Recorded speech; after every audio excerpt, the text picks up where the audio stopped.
In less than a month, Texas trigger law will take effect, banning all abortions in the state with narrow exceptions for the life of the mother. And it means some are getting creative in options for women out of state. But one California doctor is hoping to offer the procedure by sea in a proposal to have a floating abortion clinic in the Gulf of Mexico.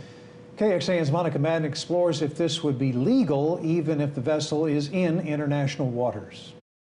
There must be something different about the water. San Francisco doctor Megan Autry is floating the idea of a floating abortion clinic by sea. How can we come up with innovative and creative ways that will help provide patients access whose access is being taken away from them? She thought up PROWESS, which stands for Protecting Reproductive Rights of Women Endangered by State Statutes. So the thinking here is that if there is a floating clinic at sea, in international waters, Texas or Mississippi or Louisiana would not be able to prohibit or regulate abortions performed there. PROWESS would be anchored in international waters along the Gulf of Mexico, offering a shorter journey to patients in southern border states where abortion is either already illegal or restricted. She's asking for donations to raise $20 million to secure a vessel, retrofit it, and to operate it for the first 2 years, even if she gets that far. But let's assume that these clinics get all the federal licensing they need.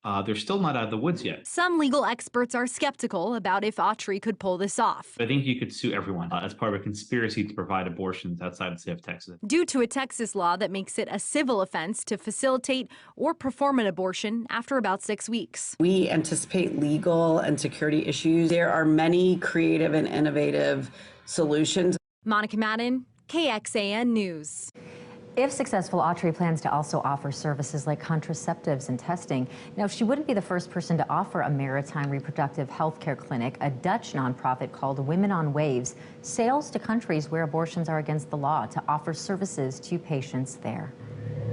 Let's give you a better idea of where we're talking about in the Gulf of Mexico. Within 12 nautical miles of the coast of Texas is considered U.S. territorial waters, and that means the United States exercise sovereignty.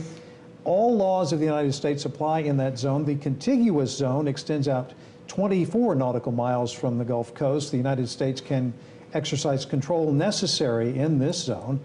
And as for any and all crimes committed in areas outside of the zones, then legal matters depend on what country the vessel is registered to.